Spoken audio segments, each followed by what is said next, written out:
तो किसी रासायनिक समीकरण को देख के हम लोग को ये पता नहीं चल पाता है कि कौन से पदार्थ ठोस हैं, कौन से पदार्थ गैस हैं या कौन से पदार्थ द्रव हैं। तो इसकी जानकारी करना बहुत ही आसान है। जानकारी कैसे प्राप्त करेंगे?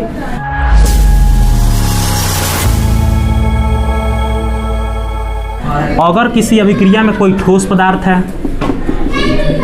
तो ठोस पदार्थ के लिए हम लोग S का प्रयोग करेंगे। कोई पदार्थ द्रव है तो उसके लिए L का प्रयोग करेंगे। अगर कोई पदार्थ गैस है तो गैस के लिए G का प्रयोग करेंगे। कोई जलीय विलयन है, जलीय विलयन के लिए AQ का प्रयोग करते हैं। तो इसके आधार पे हम लोग आसानी से पता कर सकते हैं कि कौन से पदार्थ ठोस हैं, कौन से पदार्थ गैस हैं और कौन से पदार्थ जलीय विलयन है, कौन से पदार्थ द्रव हैं।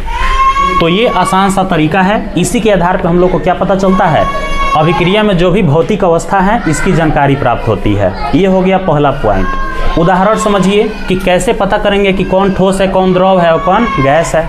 उदाहरण के आधार पर हम लोग को कंफर्म हो जाएगा कि कौन से पदार्थ ठोस है, कौन द्रव है, कौन गैस है और कौन जलीय विलयन है। तो हम लोग एक एग्जाम्पल लेते हैं, कैल्शियम कार्बोनेट।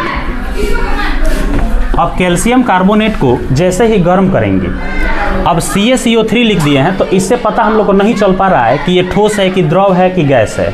लेकिन इसके आगे पोस्ट में अगर हम S लिख देते हैं तो इससे स्पष्ट हो जाता है कि कैल्शियम कार्बोनेट जो है ये क्या है, सॉलिड है। और सॉलिड का मतलब होता है ठोस। तो ये क्या हो जाएगा, ठोस हो जाएगा। और जैसे ही इसको जब गर्म करेंगे, जब इस पर ताप देंगे, गर्म करेंगे तो ये टूटेगा। और टूट के क्या बनेगा, एक तो पहली बात कि CaO मतलब कैल्शियम ऑक्साइड बनेगा। ये भी कैसा पदार्थ है, ठोस पदार्थ है। इसके आगे क्या लिख देंगे, S लिख देंगे।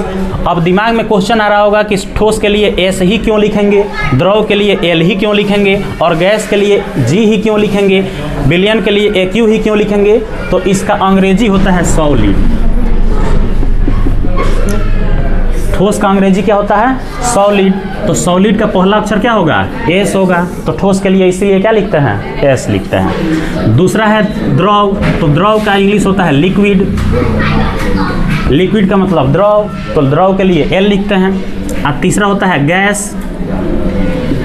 तो गैस के लिए क्या लिखते हैं, G लिखते हैं। जलीय विलयन का होता है एक्वा। तो एक्वा के लिए AQ लिखते हैं। तो इसीलिए इसका जो शॉर्ट फॉर्म में है, इसका जो पहला लेटर है उसी को हम लोग संकेत के रूप में लिखते हैं। इसीलिए यहाँ पे क्या लिखे हैं, ठोस के लिए S लिखे हैं। ये भी क्या है, ठोस है। तो इसके लिए भी क्या लिखे हैं, S लिखे हैं। और CO2 ये क्या है, कार्बन डाइऑक्साइड। तो कार्बन डाइऑक्साइड क्या है, गैस है। तो इसके लिए क्या लिख देंगे, G लिख देंगे। तो इसके आधार पे हम लोग ये पता लगा सकते हैं कि इसके आगे, किसी के आगे अगर S लिखा है तो ठोस होगा, किसी के आगे G लिखा होगा तो गैस होगा, L लिखा होगा तो द्रव होगा, AQ लिखा होगा तो जलीय विलयन होगा। तो इस आधार पे हम लोग किसी पदार्थ के भौतिक अवस्था की जानकारी समीकरण में आसानी से प्राप्त कर सकते हैं।